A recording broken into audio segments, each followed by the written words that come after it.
ನಮ್ಮ ಮನೆಯಲ್ಲಿರುವಂತ ಹಿರಿಯರು, ವಯಸ್ಸಾದವರು, ಅಜ್ಜ ಅಜ್ಜಿಯಂದಿರು ಬೀಳುವಂತದ್ದು ಎಲ್ಲ ಹೊರಗಡೆ ಹೋದಾಗಲ್ಲ, ನಮ್ಮ ಮನೆಯಲ್ಲೇ ಇದ್ದಾಗ, ಅಡುಗೆ ಮನೆಯಲ್ಲಿ, ಬಾತ್ರೂಮ್ ಅಲ್ಲಿ, ಮೆಟ್ಲು ಹತ್ತಿ ಇಳಿದಿ ಮಾಡ್ಬೇಕಾದ್ರೆ, ಮಂಚದಿಂದ ಇಳಿಬೇಕಾದ್ರೆ, ನಾನೊಬ್ಬ ಕೀಲುಮೊಳೆ ತಜ್ಞನಾಗಿ ಕಾನ್ಫಿಡೆಂಟ್ ಆಗಿ ಏನ್ ಹೇಳ್ಬೋದು ಅಂದ್ರೆ, ಈ ವಯಸ್ಸಿನಲ್ಲಿ ಬೀಳುವಂತಹದ್ದು ಒಂದು ಆಕ್ಸಿಡೆಂಟ್ ಅಲ್ಲ, ಇದು ಮೊಬಿಲಿಟಿ ಫೇಲ್ಯೂರ್.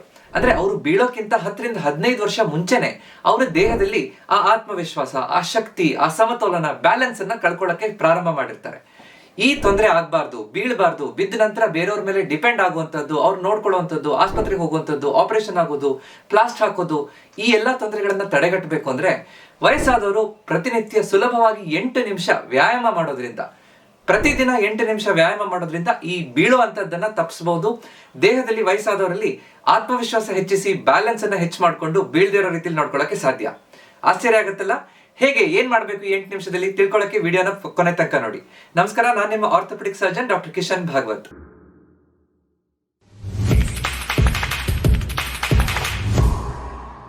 ವಯಸ್ಸಾದ ನಂತರ ಬೀಳೋ ಸಾಧ್ಯತೆ ಹೆಚ್ಚು. ಯಾಕೆ? ಮುಖ್ಯವಾಗಿ ನಮ್ಮ ದೇಹದಲ್ಲಿ ಆಗ್ತಾ ಇರುವಂತಹ 3 ಬದಲಾವಣೆಗಳಿಂದ. ಮೊದಲನೇದು, ವಯಸ್ಸಾದ ನಂತರ ನಮ್ಮ ಕೀಲ್ಗಳಲ್ಲಿ ಒಳಗಡೆ ಇರುವಂತಹ ಗ್ರೀಸ್ ಅಥವಾ ಸೈನೋವೆಲ್ ಫ್ಲೂಯಿಡ್ ಲೂಬ್ರಿಕೇಶನ್ ಕಡಿಮೆ ಆಗ್ತಾ ಬಂದ್ಬಿಡುತ್ತೆ, ಸವಕಳಿ ಬರುತ್ತೆ ಅಂತ ಹೇಳ್ಬೋದು. ನಮ್ಮ ದೇಹದಲ್ಲಿರುವಂತಹ ಕೀಲ್ಗಳಲ್ಲಿರೋ ಕಾರ್ಟಿಲೇಜ್ ಸರಿಯಾಗಿರ್ಬೇಕು ಅಂದ್ರೆ ಅದು ಮೂವ್ಮೆಂಟ್ ಆಗ್ತಾ ಇರಬೇಕು. ಸೊ ಮೊಬಿಲಿಟಿ ಎಕ್ಸರ್ಸೈಸ್ ಮಾಡಬೇಕು. ಎರಡನೇದು, ನಮ್ಮ ಮಸಲ್ ಬ್ರೈನ್ ಕೋಆರ್ಡಿನೇಷನ್ ವೀಕ್ ಆಗ್ತಾ ಬಂದ್ಬಿಡುತ್ತೆ. ಇದನ್ನ ಪ್ರೋಪ್ರಿಯೋಸೆಪ್ಷನ್ ಅಂತ ಹೇಳ್ತೀವಿ. ನಮ್ಮ ದೇಹದಲ್ಲಿರುವಂತಹ GPS ಸಿಗ್ನಲ್ ಇದ್ದಾಗೆ ಅಂತ.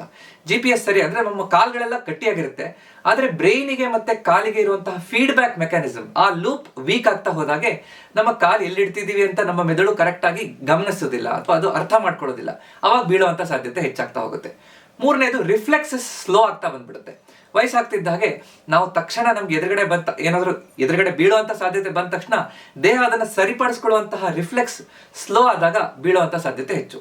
ಇದನ್ನೆಲ್ಲ ಸುಲಭವಾಗಿ 8 ನಿಮಿಷ ಮೊಬಿಲಿಟಿ ಎಕ್ಸರ್ಸೈಸ್ ಅನ್ನ ಮಾಡೋದ್ರಿಂದ ಸಾಧ್ಯ. ಮೊಬಿಲಿಟಿ ಎಕ್ಸರ್ಸೈಸ್ ಮಾಡಬೇಕು.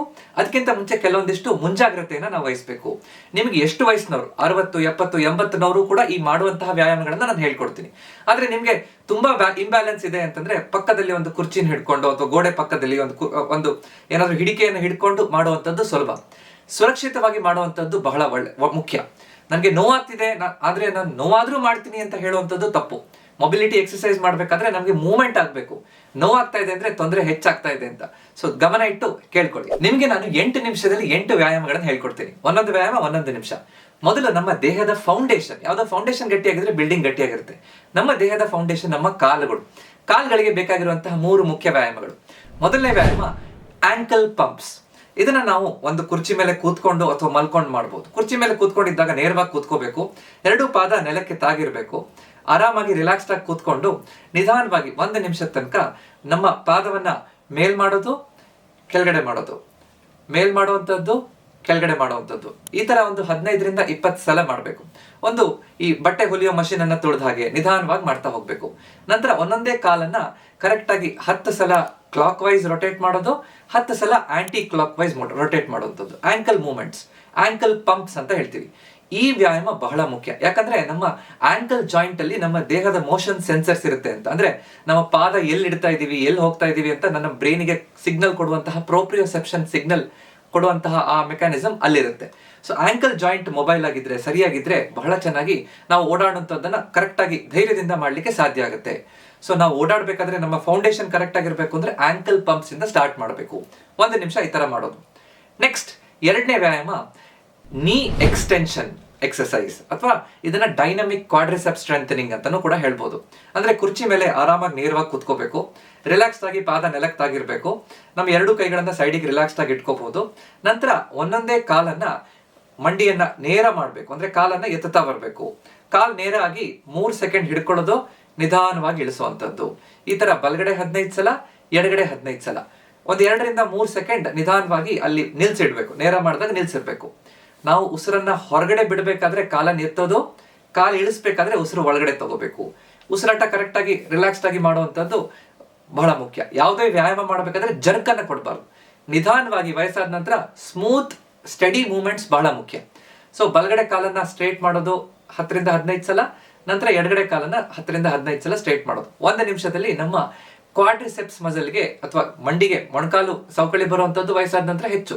ಈ ವ್ಯಾಯಾಮ ಮಾಡೋದ್ರಿಂದ ಮೊಣಕಾಲು ಸವಕಳಿ ಬರೋವರೆಗೂ ಕೂಡ ನೋವು ಕಡಿಮೆ ಮಾಡ್ಬೋದು, ಮಂಡಿಗೆ ರಕ್ತ ಸಂಚಾರ ಹೆಚ್ಚಾಗುತ್ತೆ, ಮುಂದೆ ಸವಿದೆ ಇದ್ದಾಗ ನೋಡ್ಬೋದು, ಬಹಳ ಚೆನ್ನಾಗಿ ನಮ್ಮ ಆ ಕಾಲಿನ ಸ್ಟ್ರೆಂತ್ ಅನ್ನ ಮೇಂಟೈನ್ ಮಾಡ್ಕೋಬಹುದು.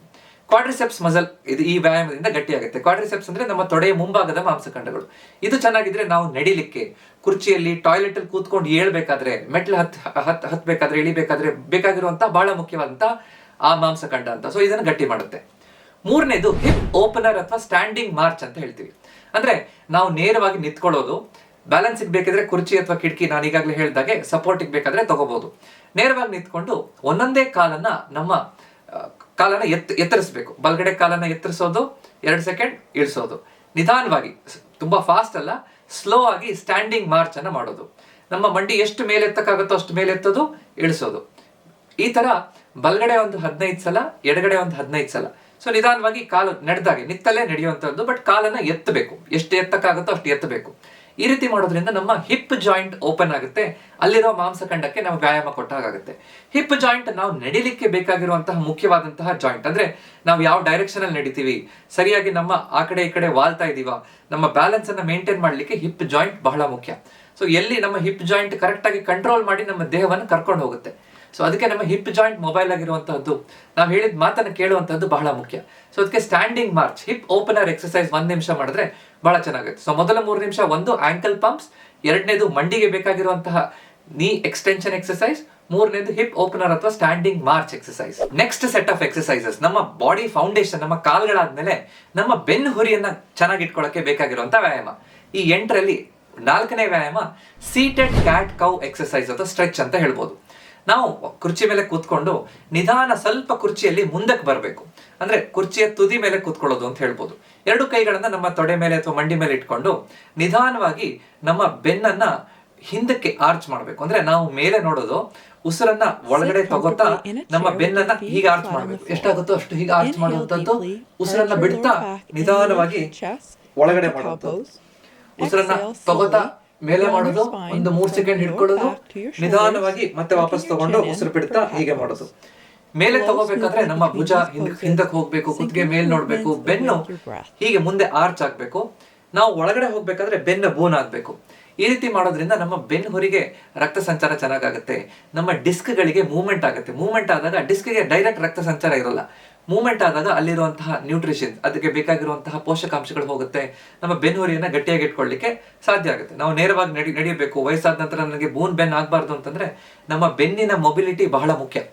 ವಯಸ್ಸಾದವರೆಲ್ಲ ನೀವು ನೋಡಿರ್ಬೋದು, ನಿಧಾನವಾಗಿ ಬಾಗ್ಬಿಡ್ತಾರೆ. ಮುಂಚೆ ನೋಡಿದಾಗ ಎಷ್ಟು ಹೈಟ್ ಇದ್ರೂ ಆ ಹೈಟ್ ಕಡಿಮೆ ಆಗ್ಬಿಡುತ್ತೆ. ನಮ್ಮ ಡಿಸ್ಕ್ ಸರಿಯಾಗಿಡ್ಬೇಕು, ಬೆನ್ನು ಕರೆಕ್ಟ್ ಆಗಿ ಇಡಬೇಕು ಅಂತಂದ್ರೆ ಈ ವ್ಯಾಯಾಮ 1 ನಿಮಿಷ ಬಹಳ ಸುಲಭವಾಗಿ 8ರಿಂದ 10 ಸಲ ಈ ತರ ಕ್ಯಾಟ್ ಕೌ ಸ್ಟ್ರೆಚ್ ಅನ್ನ ಮಾಡ್ಬೋದು.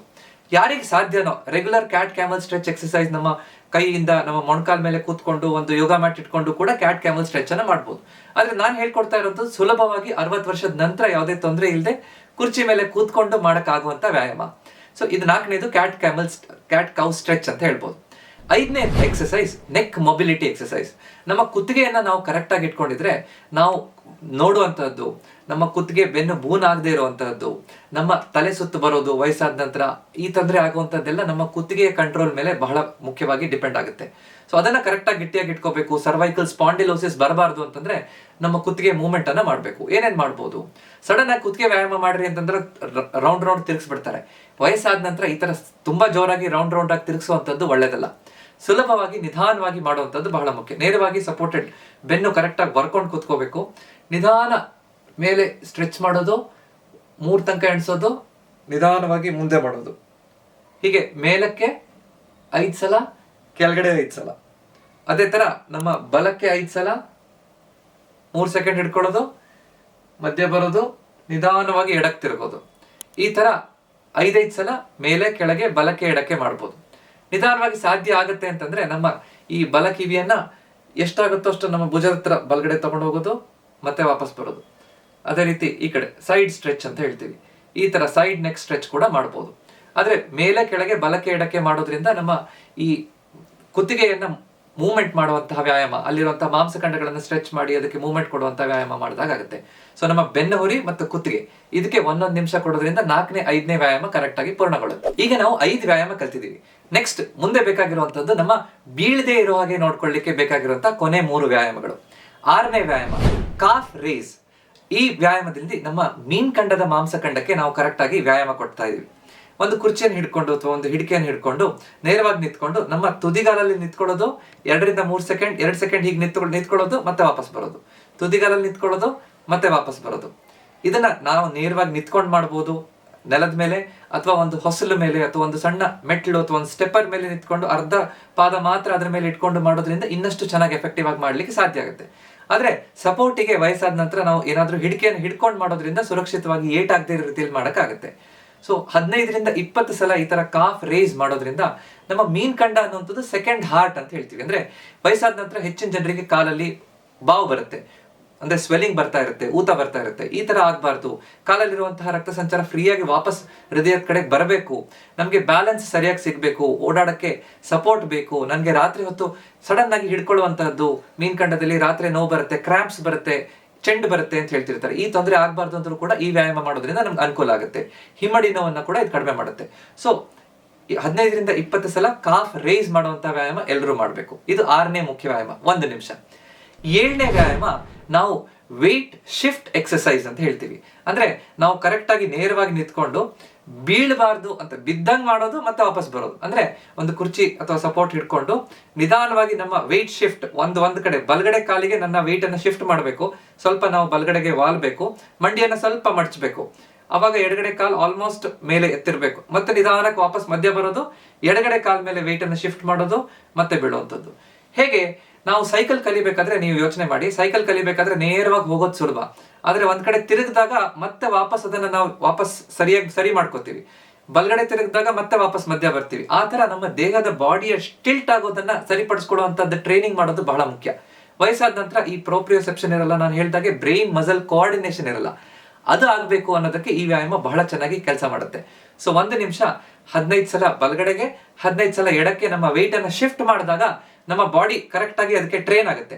ಅಂದ್ರೆ ನಾನು ಎಲ್ಲಿ ಬೀಳಕ್ ಹೋದಾಗ ಅದನ್ನ ಮತ್ತೆ ವಾಪಸ್ ಸರಿಪಡಿಸ್ಕೊಳ್ಳಿಕ್ಕೆ ಅನುಕೂಲ ಆಗುತ್ತೆ. ಸೊ ಇದು 7ನೇ ಬಹಳ ಮುಖ್ಯವಾದಂತಹ ವ್ಯಾಯಾಮ. 8ನೇದು ಮತ್ತು ಕೊನೆಯ ವ್ಯಾಯಾಮ ಅತ್ಯಂತ ಮುಖ್ಯವಾದಂತದ್ದು ಸಿಂಗಲ್ ಲೆಗ್ ಸ್ಟ್ಯಾಂಡ್ ಎಕ್ಸರ್ಸೈಸ್ ಅಥವಾ ಸ್ಟ್ಯಾನ್ಸ್ ಎಕ್ಸರ್ಸೈಸ್ ಅಂತ ಹೇಳ್ಬೋದು. ಒಂದೇ ಕಾಲ ಮೇಲೆ ನಿಂತ್ಕೊಳ್ಳುವಂತದ್ದು. ನೇರವಾಗಿ ನಾವು ನಿಂತ್ಕೊಂಡು ಮೊದಲು ಕುರ್ಚಿ ಸಪೋರ್ಟ್ ಅಥವಾ ಒಂದು ಹಿಡಿಕೆಯ ಸಪೋರ್ಟ್ ಅನ್ನು ಹಿಡ್ಕೋಬೇಕು, ಕಿಟಕಿ ಅಥವಾ ಯಾವ್ದಾದ್ರು ಒಂದು ಸಪೋರ್ಟ್ ಹಿಡ್ಕೊಂಡು ನೇರವಾಗಿ ಒಂದು ಕಾಲನ್ನ ಎತ್ತೋದು, ಮೇಲಕ್ಕೆ ಎತ್ತೋದು. ಎತ್ಬಿಟ್ಟು ಒಂದು 10 ರಿಂದ 15 ಸೆಕೆಂಡ್ ಹಿಡ್ಕೊಳ್ಳೋದು, ಮತ್ತೆ ವಾಪಸ್ ಬಿಡೋದು. ಅಂದ್ರೆ ಒಂದು ಕಾಲ ಮೇಲೆ ನಿಂತಾಗ ನಮ್ಮ ದೇಹ ಆ ಬ್ಯಾಲೆನ್ಸ್ ಅನ್ನ ಕರೆಕ್ಟ್ ಆಗಿ, ಆ ಫೀಡ್ಬ್ಯಾಕ್ ಲೂಪ್ ಅನ್ನ ಕರೆಕ್ಟ್ ಮಾಡ್ಕೊಳ್ಳುತ್ತೆ. ಅಂದ್ರೆ ಅವಾಗ ನಮ್ಮ ಮೆದುಳು, ಮಾಂಸಖಂಡ, ಕೀಲ್ಗಳೆಲ್ಲಿದೆ, ನಾನು ಬೀಳಬಾರ್ದು ಅಂದ್ರೆ ಹೇಗಿರ್ಬೇಕು, ಆ ಮಾಂಸಖಂಡ ಮತ್ತೆ ಮತ್ತೆ ಟ್ರಿಗರ್ ಆಗುತ್ತೆ. ಇದನ್ನ ಪ್ರತಿದಿನ ಮಾಡೋದ್ರಿಂದ ನನಗೆ ಬೀಳುವಂತ ಸಿಚುವೇಶನ್ ಬಂದಾಗ ದೇಹದಲ್ಲಿ ಬ್ಯಾಲೆನ್ಸ್ ಇರುತ್ತೆ, ಸಮತೋಲನ ಇರುತ್ತೆ, ಕಾನ್ಫಿಡೆನ್ಸ್ ಇರುತ್ತೆ. ಸೊ ಸಿಂಗಲ್ ಲೆಗ್ ಸ್ಟ್ಯಾನ್ಸ್, ಬಲಗಡೆ ಕಾಲಲ್ಲಿ 2 ಸಲ 15 ಸೆಕೆಂಡ್, ಎಡಗಡೆ ಕಾಲಲ್ಲಿ 2 ಸಲ 15 ಸೆಕೆಂಡ್ ಒಂದೇ ಕಾಲ ಮೇಲೆ ನಿಂತ್ಕೋಬಹುದು. ಮೊದಲು ಸಪೋರ್ಟ್ ಹಿಡ್ಕೊಂಡು ನಿಂತ್ಕೋಬಹುದು, ನಂತರ ಒಂದು ಬೆರಳಿನ ಸಪೋರ್ಟ್ ಇಟ್ಕೊಂಡು ಅಥವಾ ಒಂದು ಸಣ್ಣ ಹಿಡಿಕೆಯನ್ನ ಸಪೋರ್ಟ್ ಇಟ್ಕೊಂಡು, ನಂತರ ಸಾಧ್ಯ ಆದ್ರೆ ಸಪೋರ್ಟ್ ಇಲ್ಲದೆ ನಮ್ಮ ಕೈಯನ್ನ ಭುಜದ ಮೇಲೆ, ಸೊಂಟದ ಮೇಲೆ ಹಿಡ್ಕೊಂಡು, ಭುಜಗಳನ್ನ ಈ ರೀತಿ ಸೊಂಟದ ಮೇಲೆ ಹಿಡ್ಕೊಂಡು ಕೂಡ ಸುಲಭವಾಗಿ ಮಾಡ್ಲಿಕ್ಕೆ ಸಾಧ್ಯ ಆಗುತ್ತೆ. ಸೊ ಈ ತರ ಬ್ಯಾಲೆನ್ಸ್ ಸಿಂಗಲ್ ಲೆಗ್ ಅಲ್ಲಿ ನಾವು ಕಲಿಯೋದನ್ನ ಮಾಡ್ಕೊಂಡ್ರೆ ಕರೆಕ್ಟ್ ಆಗಿ ಈ 8 ನಿಮಿಷ, 1 ನಿಮಿಷ ಒಂದೊಂದು ವ್ಯಾಯಾಮ, ಆಂಕಲ್, ನೀ ಜಾಯಿಂಟ್, ಹಿಪ್ ಜಾಯಿಂಟ್, ನಮ್ಮ ಬೆನ್ನುಹುರಿ, ಕುತ್ತಿಗೆ, ಮೀನ್ಖಂಡ, ವೇಟ್ ಶಿಫ್ಟ್ ಮಾಡೋದು, ಒಂದೇ ಕಾಲಲ್ಲಿ ನಿಂತ್ಕೊಳ್ಳೋದು, ಈ 8 ವ್ಯಾಯಾಮ ಮಾಡೋದ್ರಿಂದ ಬಹಳ ಚೆನ್ನಾಗಿ ನಾವು ಬೀಳೋದೇ ಇರೋ ರೀತಿಯಲ್ಲಿ ನೋಡ್ಕೊಳ್ಳಿಕ್ಕೆ ಸಾಧ್ಯ ಆಗುತ್ತೆ. ಹೆಚ್ಚಿನವರು ವಯಸ್ಸಾದ್ಮೇಲೆ ನಾನು ವಾಕಿಂಗ್ ಮಾಡ್ತಾ ಇದ್ದೀನಲ್ಲ, ನಾನು ಮನೇಲಿ ಓಡಾಡ್ತಾ ಇದ್ದೀನಿ, ಕೆಲಸ ಮಾಡ್ತಾ ಇದ್ದೀನಿ, ಸಾಕು ಅಂತ ಅನ್ಕೊಂಡಿರ್ತಾರೆ. ವಾಕಿಂಗ್ ಮಾತ್ರ ಸಾಕಾಗೋದಿಲ್ಲ. ವಾಕಿಂಗ್ ಒಂದು ಕಾರ್ಡಿಯೋ ಎಕ್ಸರ್ಸೈಸ್, ನಮ್ಮ ಹೃದಯಕ್ಕೆ ಅನುಕೂಲ ಆಗುತ್ತೆ. ಹಲವಾರು ವಾಕಿಂಗ್ ಇಂದ ಬಹಳಷ್ಟು ಲಾಭ ಆಗುತ್ತೆ.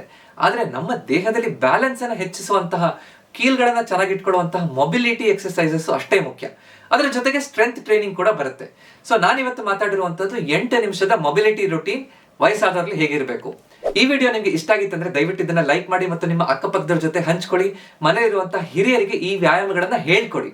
ಹೇಳ್ಕೊಟ್ಟ ನಂತರ ನಾನು ಮಾಡಿದೀನಿ ಎಸ್ ಅಂತ ನನಗೆ ಕಮೆಂಟ್ ಮಾಡಿ ತಿಳಿಸಿ. ನಾನು ಈ ವಿಡಿಯೋ ಮಾಡಿದ್ದಕ್ಕೆ ಸಾರ್ಥಕ ಆಗುತ್ತೆ.